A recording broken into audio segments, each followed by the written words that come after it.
An Empire of Ice and Fire by Longclaw 1-6. Chapter 81. A Girl is No One.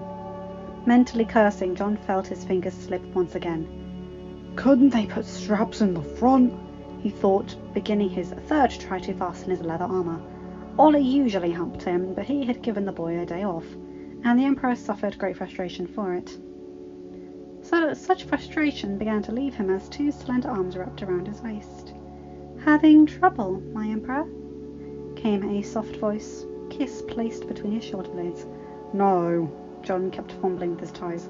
I can do it myself. He had a chuckle against his skin. Even emperors can have their wives help them. Her voice was swollen with love. "Let me." Sighing, John made his way back to the bed alongside his wife. He grumbled a bit sitting down, but inwardly appreciated her caring. I thought you were asleep, he said as she began to work on his laces. "I was," Danny giggled. "Your child decided to dance on my bladder." My child? John's eyebrows rose. Why is it when he or she thump happily on your belly, when either of us places our hand there, it is your child? When they bother you, it is mine. She leaned in, nipping at his neck again. "Because I am the Empress, and I command it." Daenerys smirked as she finished the last tie. "There, all done. I should be your squire." Turning with a growl, John grabbed Dany. You can't be my squire. Daenerys was close to panting at how rapidly the mood had changed. "And why is that, John?" Because it would be inappropriate for a ruler to be fucking a squire all damn day. Gasping, Dany closed the distance between her lips and his. The kiss was not subtle, hungry and sloppy. Two great dragons displaying their white-hot passion for each other. Hands blazed their way across unburned skin wherever it rested. Only for John to pull away. "No!" Dany whined in tones the Empress only reserved for her Emperor. I'm sorry, my love. John's expression clearly left no doubt that he would want this to continue to its natural conclusion. I cannot be late to the muster at Harrenhal. "Couldn't I come with you?" Dany smiled sultrily. "Or perhaps you could stay here with your needy wife." You are a temptress, Daenerys Stormborn. He leaned down to kiss her again, but it was only a peck. But this is absolutely necessary. And you have that thing with my sisters. "Oh, that. I believe it's called a shower, John. Just a family get-together to prepare things for the baby." She patted her 8th-month tummy. The child had nestled within. "I'm sure Sansa will want to sew things, and Arya will be bored out of her mind." John laughed. I'm glad I'll be missing it then. He found a pillow thrown at him. Hey! A glower was sent his way. "Don't wake the dragon, John Targaryen." Line break. Furrowing her brows, Sansa watched as her sister continued to work at her plate long after the servants had cleared hers away. "Gods, Daenerys, you can't still be hungry." "She's growing the next prince or princess inside her." Marjorie laughed as Dany glared at her husband's hand. "Cut her some slack, Sansa dear." "Even I got that." Arya smacked her sister's shoulder lightly, harkening back to their childhood. Rubbing it with her hand, Sansa chuckled, realizing the sense of deja vu and appreciating it. The shower had been in full swing for hours, the various ladies of the court showing their appreciation and loyalty for the Targaryen dynasty and the Emperor and Empress, through the newest child in her womb. Even Tyene Martell, finally healed from her various injuries and broken limbs from the trial by combat, paid her respects with several lavish gifts. Palace cooks, led by the new head chef Hot Pie, brought platters of beef stew, braised lamb, honey-roasted pork, saffron rice, whole roasted tomatoes, and the freshest of fruits, sweet wine from the Reach, and candied dates imported from Yungai. Now the party drew down to simply the 5 ladies of the imperial family. Dany was still immersed in a plate of pork. "These young ones will soon understand what it's like to carry a child, dear sister," she said, sharing a grin with Marjorie. "Not anytime soon," Arya huffed. "I love Gendry, and I want to give him heirs, but now is not the right time." "Not for lack of trying," Marjorie remarked, drawing a glare from the wild wolf. "The walls are thinner than you'd think." "Shut up!" Arya crossed her arms. "Besides, I am not the loudest here." A not so discreet tilt of the head directed the attention towards Sansa. Sansa flushed bright red once it dawned on her. Stay away from my chambers, you little sneak! So, the rumours are true. Dany regarded her sister with a new eye. Tyrion once bragged, drunk, of how he had set Podrick up with 3 women, and they refused to take his money. You're quite lucky, Sansa. The flush grew even brighter crimson, but not without a small smile. The Empress laughed jovially before a pang hit her stomach. Oh! Gentle, little one. Marjorie's brows rose. Problem? No, just a little dragon wolf who should stop moving around so much. She patted her belly. Probably my fault. I haven't been sleeping so well. Is Majesty keeping you up at night? Mira chided. Other than a disgusted look from Arya, there was silence. Especially from Daenerys. Her silence was not lost on her sisters. Sansa shared a look with Marjorie, who cast a worried look to Mira, who raised an eyebrow at Arya, who rolled her eyes. Daenerys, what the fuck is going on? Now it was the other Starks that rolled their eyes. Dany couldn't help with a guarded expression. What do you mean? Glaring at her blunt sister, though the hope Arya would never change was futile, Sansa reached out and placed a hand on Daenerys's. Something is troubling you, Daenerys. You can tell us. We won't judge, Mira added. Even Arya softened in her own way. Seriously, the pack sticks together. Let us help. Sighing, Dany looked away. It's nothing, really. I've been having these dreams. We all have dreams, sister, Marjorie replied. They don't usually affect us that much. Mine do. My dreams largely come true. She closed her eyes. When I was in labour with the twins, I was unconscious for the most of it. During that time, I dreamt. I saw Joffrey at King's Landing, saw the wall, saw Jon and the army of the dead. Violet eyes opened and staring at her sisters. They all came true. And now, the thought of it made her shudder, I see the Night King. Darkness seemed to descend on the 5 women. Only Marjorie and Mira had seen him as Daenerys did, but there was no doubt as to what he represented. No Northerner had ever truly forgotten the Long Night of old, ever dismissed as mere legend. What was that fucker doing? Arya hissed. That's just it. He was just there. Every dream, I would feel Jon behind me, feel him kissing me and cuddling me. But when I turned around, it would be the Night King. Oh, disgusting! Sansa wrinkled her nose. I mean, he's my brother, and I don't think of him that way. But there is no earthly way to connect someone as handsome as him with the Night King of all people. Mira frowned. Bran told me that the first Targaryen was in Westeros at the time of the Long Night. Dany's eyes widened a bit at that. He had visions in the cave of the Three-Eyed Raven. He was tight-lipped about most of it, but that's what I gleaned. Perhaps the Night King has some sort of connection with him in the past, which is why he's connected to you. A pure-blood Targaryen on both sides. The thought chilled Daenerys more than the dreams had already done. I loathe to think about how it would come to pass. She put her head in her hands. My dreams come true, though. To lose Jon to that monster. Tears began to well in her eyes. Fighting to keep the sadness at bay, Dany felt several sets of arms wrap around her. Marjorie, Sansa, Mira, hells, even dour Arya held her in a comforting embrace. The pack protects its own. Warmth returning to her, she allowed herself to feel the familial comfort. One that she had lacked throughout her childhood, but that Jon, her love, had given to her. Thank you, she whispered. You're our sister, damn it, Arya pulled out, thumping her chest. Who else can you get comfort from? The Stark patted her sister's stomach. The little dragon wolf giving a kick for her aunt. Still, you have to tell Jon about this. Pursing her lips, Dany rubbed her swelling abdomen, wanting to feel the movements of her child within her, the latest dragon in their pack. I don't want him to worry. She felt so weak, so powerless. It makes you human, a voice said within her frankly. Her humanity was what kept the madness at bay. He's your husband, Sansa said. You need to lean on him. To not go through this alone. It's not fair to the pack. The baby was doing Darnish fighting styles within her. Uncomfortable as it was, the little dragon wolf kept Dany grounded, reminding her that she wasn't alone. I know, Sansa. I know. My lady!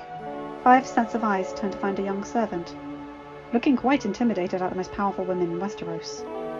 It took a moment before they realised she was talking to Arya. Yeah? What is it? Lord Stark wishes that you and Lady Reed meet with him in his chambers. Lord Stark is at Harrenhal. Lord Stark is at Harrenhal with his majesty, Arya replied gruffly, causing the servant to cringe. Mira stood. I think he's referring to Bran, Arya. She smiled at the servant. Thank you, dear. The young girl allowed herself a small smile and bowed, scurrying off. Sansa then stood. I should be going as well. Podrick is expecting me. We all know what that means. Eager to shift from the depressing topic, Daenerys wiped away the last of her tears and grinned at her sister. Shall we expect another wedding soon? Or another wolf-up? The hand flushed red. If you weren't carrying my niece or nephew, I'd smack you. All the ladies shared one final laugh, one that Sansa eventually joined in the end. Leaning down to give Dany a sisterly kiss, her voice grew concerned. Talk to him, she whispered. Dany sighed. I will. The baby gave a sharp kick. Vision, line break. Normally the past was vivid to the three-eyed raven. Every specific moment open to him, in its entirety, divulging its secrets to the one who knew all there was to know. This time things was different. Things were clouded, as if a divine force shrouded itself. Bran could only obtain glimpses. A hushed conversation, growing in volume as a large man with armour of a stag shouted in rage, the other smirking when the stag turned his back. The boy of gold, lips curled in a malevolent, savage grin, as his advisor relayed a plan to him. The Iron Throne, the great monstrosity itself. Burn them all! Bran opened his eyes, gazing upon his room. It was empty, they having not returned yet. He was glad of it. Sweat covered him, heart beating from the power of the visions. Something that hadn't happened to him since becoming the Three-Eyed Raven. Such confused him, and yet it didn't at the same time. Jon and Daenerys had vanquished nearly all of their earthly foes. What remained were those not of this realm, or those that dabbled with that which was unknown to mankind. As he did what he could, Bran could feel the power behind their opponents, fighting his magic with their own. As such, it would be best if he had a moment to compose himself before Mira returned. Which in a moment she did, Arya behind her, who shut the door. Yes, Bran? She asked, looking upon her brother, not without the slightest of a shudder. You summoned me? His lips curled ever so slightly up. So, is that any way to greet your brother? He asked with a tinge of humour as Mira kissed the crown of his head. Arya crossed her arms, his banter bittersweet. For some reason she took offence. Well, sometimes you don't seem like my brother. She was nothing if not blunt. Arya! Mira chided. It's true. It's true. As much as I hate it, it's true. Years of war had changed all of them. Her into a faceless man. Sansa into a political animal. Jon the fucking heir to the Iron Throne. But it was Bran that affected her the most. It was as if he was no longer Bran Stark. All of this was not lost on Bran. I know. He sighed. Sometimes I wish a man far different. The boy I was before all of this. But it is the price of my knowledge. He offered Arya a warm smile, and at that moment, he looked like the Bran from before. I am still here, sister. Just please bear with me. Biting her lip, Arya simply walked over and hugged him. A proper sisterly greeting. So, why did you call me here, brother? Saying nothing, Bran merely withdrew into a bundle wedged between himself and the edge of his wheelchair. I want you to have this. Taking the bundle, puzzled, Arya peeled back the rags only to gasp, Bran! She held up the dagger, admiring the rippled steel and golden hilt. "This is Valyrian steel! Where did you get this?" Littlefinger gave it to me. A dry chuckle left him. Believe it or not, this was the blade that nearly killed me. That nearly killed Mother. All the Starks knew of that night. Arya shuddered involuntarily while Mira gripped Bran's hand, running a thumb on the skin. More to soothe herself than her love, who had gotten nonsense over it. But why do you want me to have it? I have no use for it. My weapon is my mind. He tapped his head with a finger before taking Arya's. I don't see the future, Arya. Sometimes I can barely see the past or present. But I do see trends. Tiny snippets that flash in a split second. Bran sighed. You will have a part in the Song of Ice and Fire. Of Jon and Dany. You must be there to protect them, Arya. Promise you will. I promise. Without hesitation. Her family and Gendry were all that really mattered to her. We are at peace now. But that peace won't last. The Great Fall is coming, bringing with it death itself. We all must play our part, or we will... Suddenly the crippled figure started shaking violently, arms flailing about, eyes rolling back in his head. Arya watched with shock while Mira ran to Bran's side. Bran! In all his visions, he had never experienced such a reaction. Bran! But he was lost. Line break. Hands clasped together, Lord Varys strolled quietly through the hallways of the Red Keep, lost in thought. His silken robe swayed gently along the stone floor. The Master of Whisperers preferred the stars of his Heswasi origins over the more complicated garments of the Westerosi nobility. After decades of serving 5 different monarchs, or sets of monarchs, he should have been satisfied in the realm of being under the care of 2 who actually deserved it, who he felt proud to serve. But Varys wasn't. A malevolence draped over King's Landing, over the Red Keep. Not the remnants of the Lannisters, well, only partly such. Varys only heard whispers of his little birds. Rumours, errant glimpses of a servant or stable hand, lingering certain places of the castle. For once in his life, Varys couldn't pass them. Lack of information for an overarching fact or narrative he had suffered, but never something so ethereal that he could not make sense of it. He turned a corner, wandering aimlessly through the deserted parts of the palace of the great kings of Westeros. Varys needed to clear his mind, search for the answer. Spoken words with Bran Stark had helped, but all they did was force him to focus on a muddled part of his past. The days before the Starks arrived, before Robert marshalled his forces to launch his rebellion. The calm before the storm of chaos that had borne both of his monarchs. For the life of him, Varys didn't remember much of that time.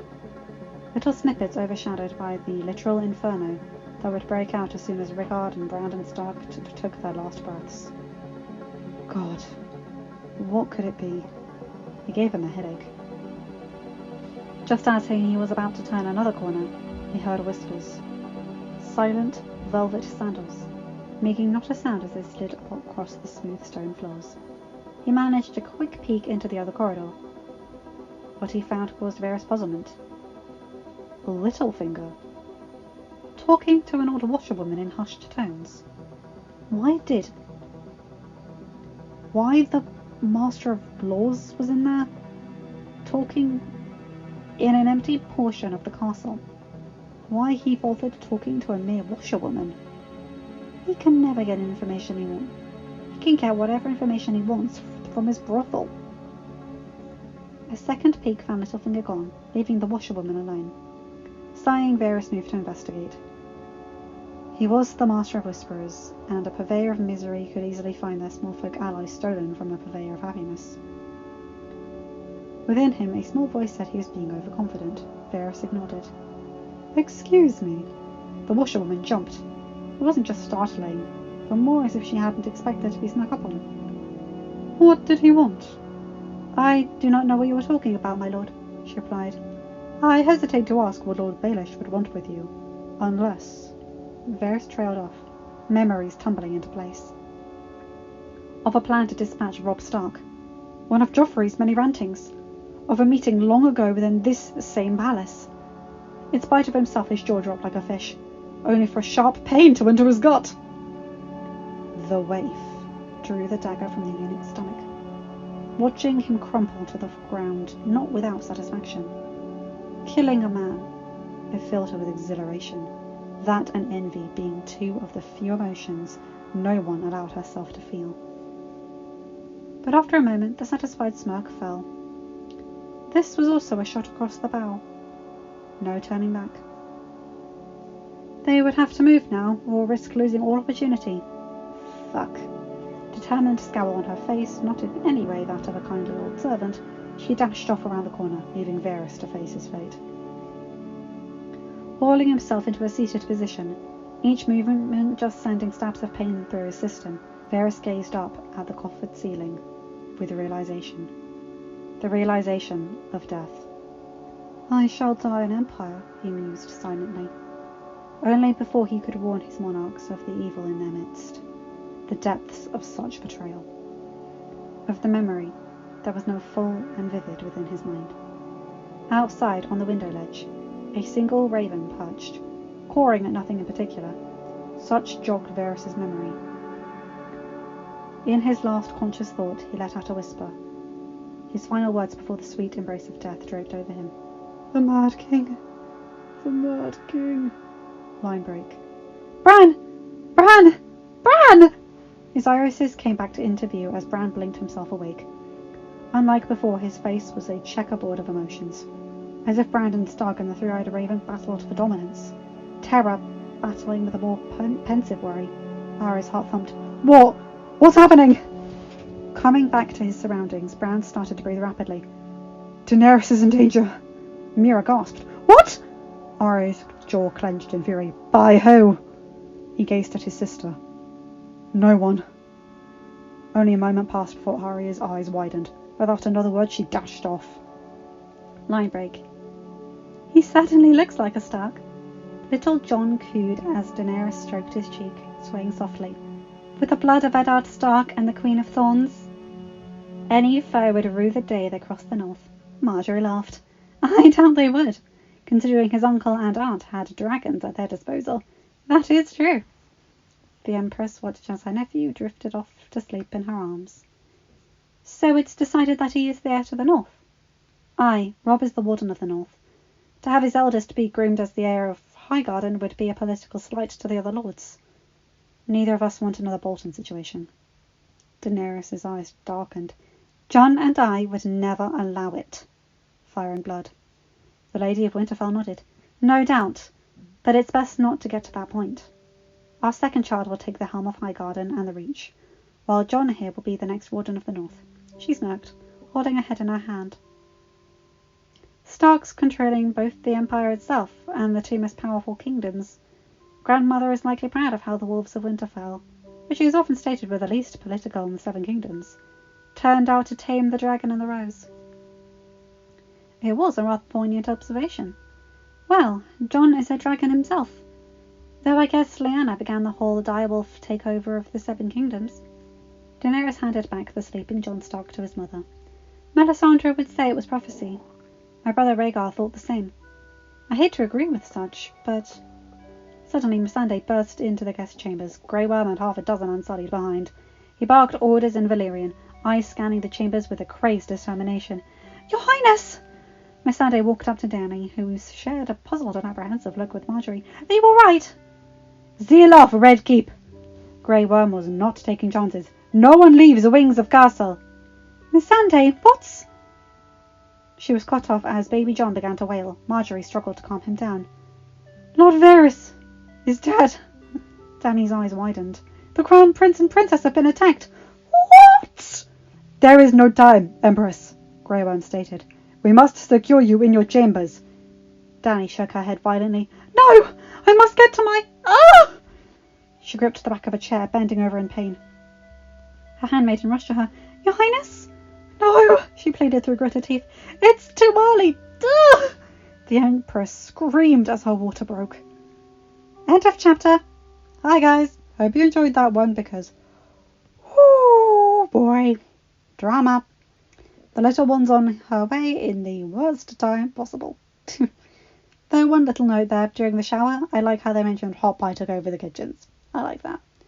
And Varys is dead. Well, at least it was a more honourable death than the last one, so, you know, and Littlefinger, you gotta find out what he's up to soon enough, I promise you that. Anyway, you guys know the drill. Like, comment and subscribe and hit that bell to get notified whenever I upload a new video. Have a good day, night, or whatever time zone you're in. Bye my guys, gals, and non-binary pals. I'll see you in another video. Bye!